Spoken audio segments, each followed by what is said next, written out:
The Ford Explorer Platinum is a loaded ride. We've got our panoramic sunroof, full 360 camera, leather seats that are heated and ventilated for the first row, and it's powered by a 3-liter turbocharged engine. The Platinum Explorer is pretty much as loaded as the Explorer is going to get. And today I'm going to unpack the 2023 model and go over everything that you need to know about this vehicle. Now, before we do, I do want to give Formula Ford a huge shout out and thanks for giving me access to this thing to shoot the video for you guys today. Check down in the description below for their contact details. Now, the Explorer Platinum is as loaded as the Explorer is going to get. So if you're kind of like waffling between like, do I look at the Explorer? Do I look at the Aviator? I have put together a new version of that video for the 2023 models. Check down in the description below for that walkthrough instead. But let's unpack the Platinum because we're right in front of it today. So starting off, because this is the Platinum, we've got 21-inch wheels. We've got our Scorpion Zero rubber on top of that. But towards the front end here, we've got our adaptive LED headlamps. We've also got our LED fogs. You can make out that we've got our forward sensing system on top of that. We've got a little bit of a unique grille here that's going to be exclusive to the Platinum trim level. We've got our blue logo, so our Ford badge in the middle. Right underneath that, we've also got our front-facing camera. So we've got our front-facing camera, we've got side view mounted cameras, and then we've also got our backup camera. So this thing has a full 360 camera. It's really, really useful. Now, on top of that, because we've got our reverse sensors and our forward sensing system, this thing also has park assist. So it can help us out with parallel parking, perpendicular parking, and parallel park out. Very useful system.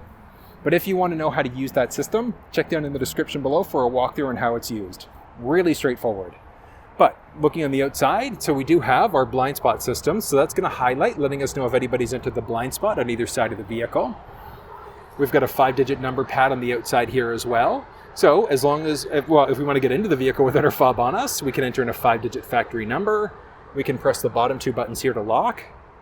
Power folding side view mirrors. And then, as long as we have our key fob on us, all we have to do, slide our hand in order to be able to unlock. But we've got this nice two-tone now. We've got a few different options for the interior, but with this one obviously being the lighter, two-tone interior there, which looks nice. We've got this nice metallic highlight, little speaker, another little speaker, another speaker. So this thing has the optional 14-speaker Bang Olufsen sound system you'll find in some versions of the Explorer. Like the Explorer in general, it's either 6, 12, or 14-speaker system, but in this thing, sounds amazing. We'll get to that in a minute. We've got some seat memory buttons, controller side view mirrors, base window up and down, as well as some door storage. As we move inside, we've also got this nice wood grain that follows all the way through with another speaker there. On the outside here, we've got some controls for our lights, fog lamps, our trunk button there. We've got a power telescoping steering wheel. Looking at the driver's seat, we can adjust, move it forwards, backwards, up and down. We can also adjust our backrest, and we've got 2-way lumbar support on top of that. We've got our Explorer badge there, and our hood release. Let's go have a peek. All right, so getting underneath the hood, because we've double pulled, it's just a release there. And this thing's just on an old school prop bar, so all we have to do, pick up and slide over. But look at this. So this is the 3-liter turbocharged engine you're gonna find inside of the Explorer. And power-wise, this thing is crazy. Now, one cool thing, back in 2021, this thing actually used to be detuned compared to the Explorer ST. But in 2022, Ford ended up kind of nixing that, and they have the King Ranch and the Platinum tuned the same way. So it's 400 horsepower, 415 pound-feet of torque. So this thing, plenty powerful. You put your foot down and you are going. It is amazing. But some basics there. We've got our fluid top-ups. We've got our brace there on top of that. So really, really nice look. We've also got our heat shield over top. And then mentioned we do have our prop bar there as well. But nice styling overall. We've got a few different engines you'll find inside of the Explorer in general. There's the hybrid 2.3-liter EcoBoost and then the 3-liter turbo. But hopping back inside here, I like all of the highlights. Like I did kind of point out all of these base highlights. We've got this nice glossy highlight along the outside part of the door there. And then the wood grain, really nice. So we've got our grain there that follows all the way throughout the dash. Nice look there. We've got our black stitching, follows all the way throughout the steering wheel. And then something different is this. So rather than our typical blue oval, we do have something unique for the Platinum version. We've got a 12.3-inch digital cluster screen, and we've got this phablet style multimedia screen on top of that. So this is Sync 3 system. So Ford Sync 3 system still in the Explorer, which means that we do have Android Auto and Apple CarPlay, but it's wired Android Auto and Apple CarPlay. Woo! So we don't have the option for wireless as of yet. But having said that, the Explorer is going to be going through an upgrade. The Oakville assembly plant that was building the Ford Edge and the Lincoln Nautilus is actually going to be building, by the look of it, the next-gen Explorer and Aviator, which means that we should be getting an electric version probably by 2025 is my guess, but not really sure on that one as of yet. It's not officially announced. It's just kind of the way things are looking. But let's go through some basics. I love this. Nice cluster screen there. Beautiful. I love it. Like the digital screen inside of the Platinum looks really sharp. You'll find it in the King Ranch as well as the ST version of the vehicle. But it is really, really nice. Now, if you want to walk through on the cluster or the media screen, so hooking up Android Auto, Apple CarPlay, check in the description. I've put together some crazy comprehensive videos on that already. But some basics, we've got a little button on the tip of this stick here. That's going to let us turn our lane keeping system on or off. Very straightforward. It works a few different ways. So first way, if you start to veer over, it's going to nudge you back into your lane. Second way is it's going to shake the steering wheel. Third, it'll do both. So it'll nudge you back into your lane and give you a little steering wheel shake. Off to the other side, we've got our control for our front as well as for our rear windshield wipers. We've got our adaptive cruise control system. We can also figure out what's going on with our audio there, very simply.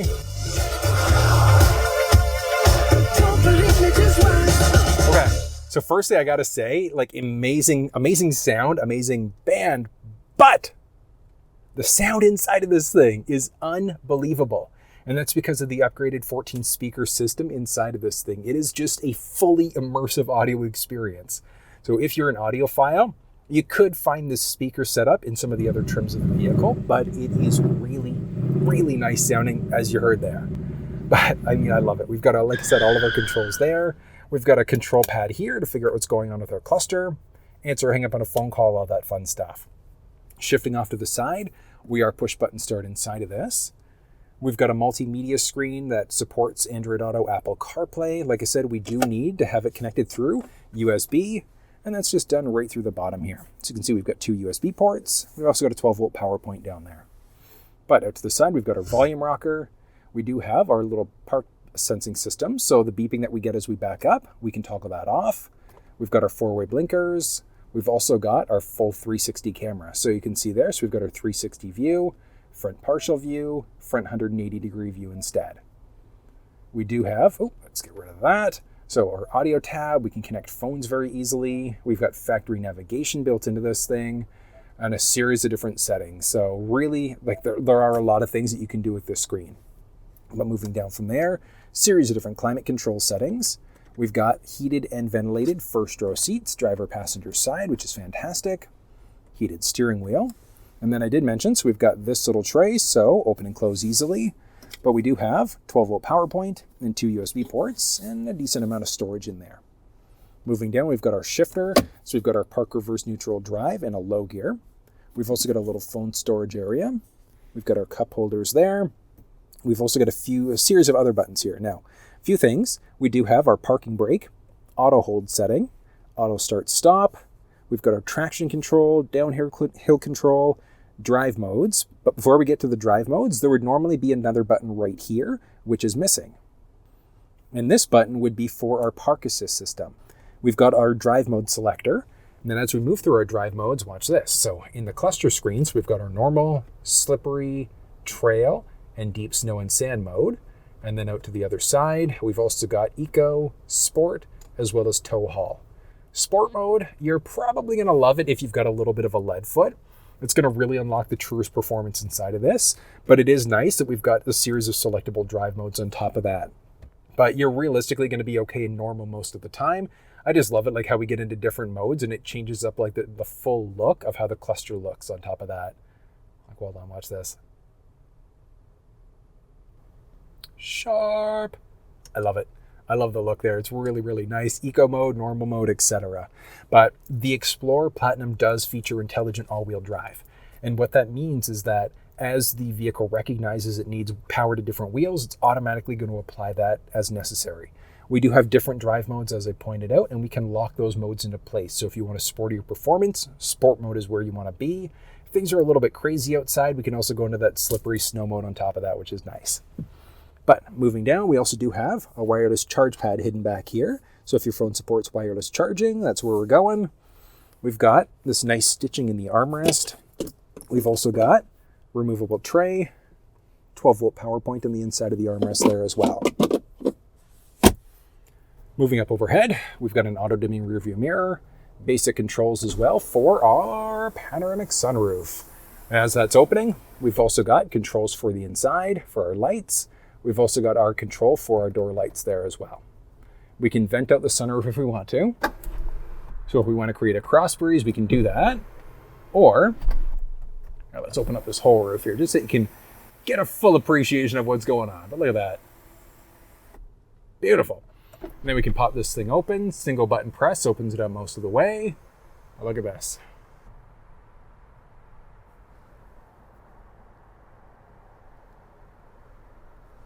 Really nice. I've always been a fan of sunroofs. It opens things up so nicely. So nicely. But I mean, just popping this thing open and it's like you just see everything. I love it. Really nice. The seats themselves, they are super comfortable. So I'm 6 feet tall and driver passenger seat, hold on. So the driver's seat just sunk back a bit. All right. So this is typically where I would sit with the driver's seat. So, I mean, tons of knee room, obviously, good amount of foot space. Up overhead with the seat. Oh yeah, there we go. All the way down. We're looking at, 3.5, maybe 4 inches of headspace there. So more than enough space. And I mean, realistically, it could have the seat back a little bit more as well if you needed to create a little bit more headspace for yourself.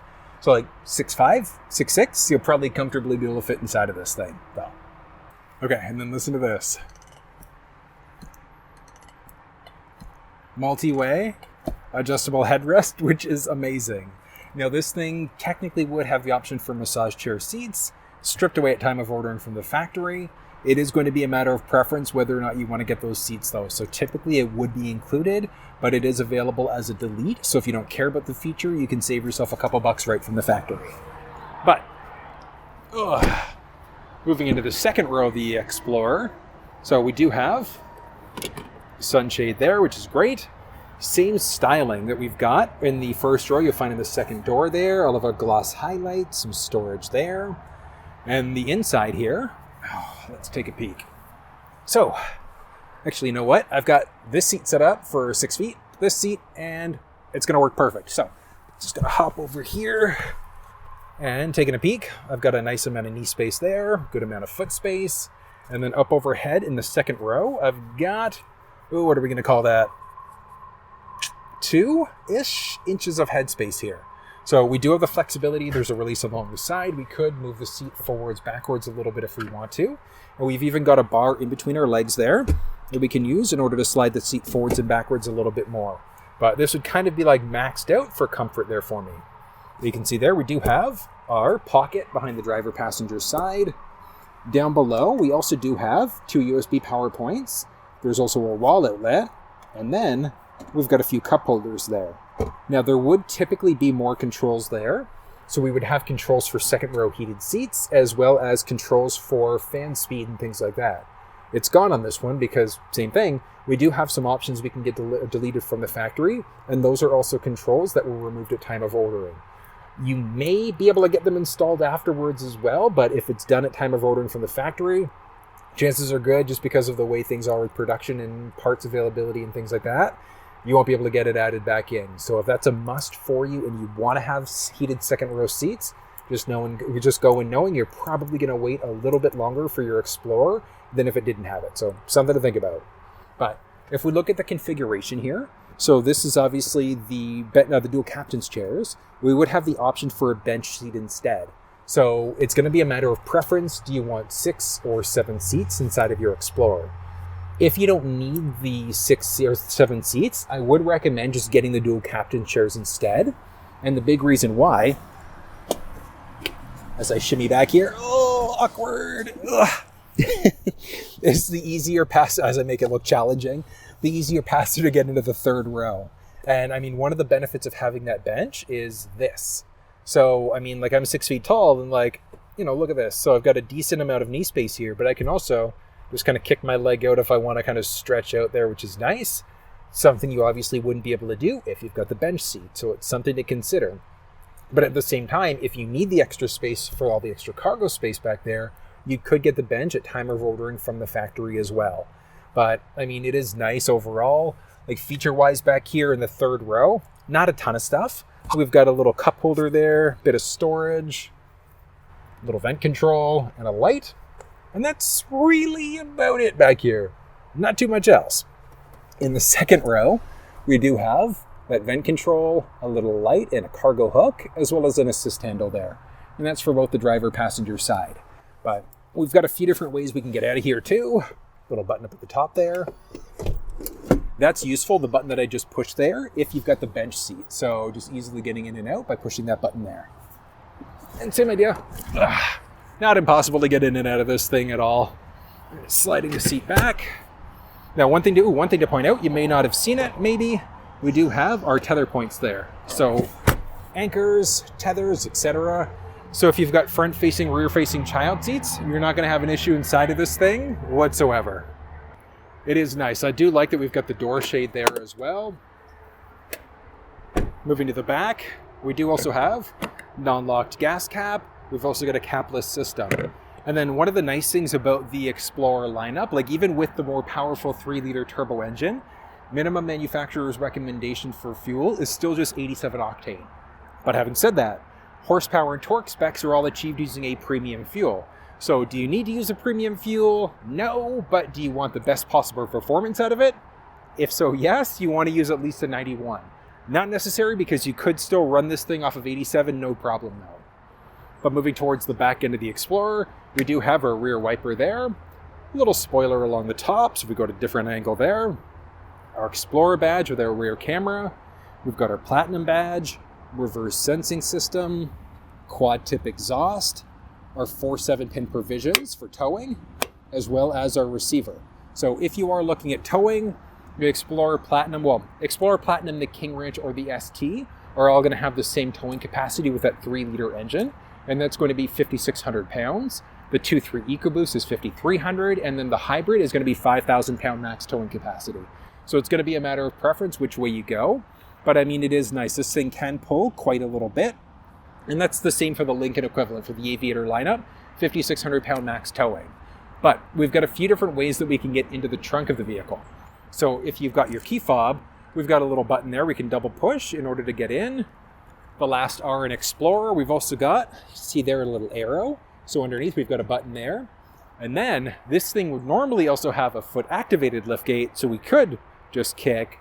But, I mean, you saw there, I kicked, and it's not that I didn't hit it, it's that this one also has the foot activated liftgate delete right from the factory. So again, we're running into part shortages and things like that. So if you need your Explorer quickly, just go in knowing you're probably going to have to strip out some features if you're in a hurry, or you can just make sure, say, you know what, these are features that I want. But if you don't care about the foot activated side of it, you still do have a power liftgate though. And I mean, realistically, power foot activated, going to be a matter of preference there.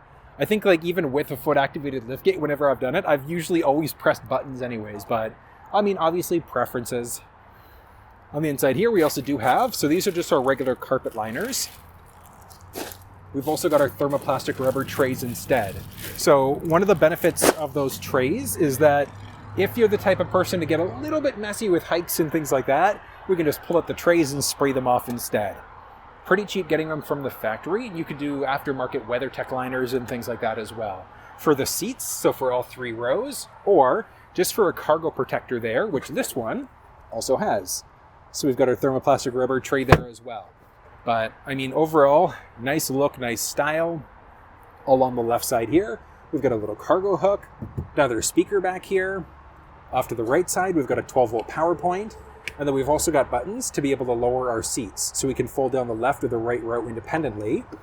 One thing to note is that any Explorer with power seats, we don't have a manual way to get the seats up and down whatsoever. So if that's not working, you got to take it in for service, unfortunately. The little tabs there are just for the headrest. So you can see there, we can easily bring the headrest up or down as necessary. And then folding the second row seat, equally as straightforward on the side there, and just drop down. But moving towards the back here, look at how much space is available when we've got both rows folded down in the vehicle. So, I mean, like plenty of space back there. And like I said, we've got options for different configurations and things like that. So whether you have a 60-40 bench or the dual captain's chairs, but you can see there we do have our tether points along the back of the second and third row. So if you've got people that are a bit taller, they can't necessarily fit in the third row comfortably. We still do have the flexibility of pointing them into, or putting the kid seats into the third row instead because of our anchors and tethers and things like that. But I did point out we've got this tray, fully removable, and then we've got another little tray underneath. And this little tray underneath, here we go. Let's pull this out. So we've got a thermoplastic rubber tray. And we've got this guy, so we lift this up. And we've got our mini spare tire. So mini spare tire there, as well as our white spigot, if we ever need to fill up using a jerry can. That was a look at the Ford Explorer Platinum. What'd you think? Nice ride and fully loaded. Like, I can't wait until it gets the Sync 4 media screen update, so that it's wireless Android Auto, Apple CarPlay, but at least we still do have that wired solution for CarPlay and Android Auto and all that fun stuff. And that was a look at the Explorer Platinum. I hope you learned a thing or two, and if you're looking for the build links for this thing, you want to know how it's built out, you want to know pricing and things like that, check down in the description of the video. You can also find build links to those tech tutorials, so if you want to know how to use the steering wheel cluster, media screen, park assist, etc., you can also find the contact information for Formula Ford down there as well. But if you found this video useful, give it a thumbs up, share it with your social networks if you think someone would find this video useful, and until I see you next time, take care.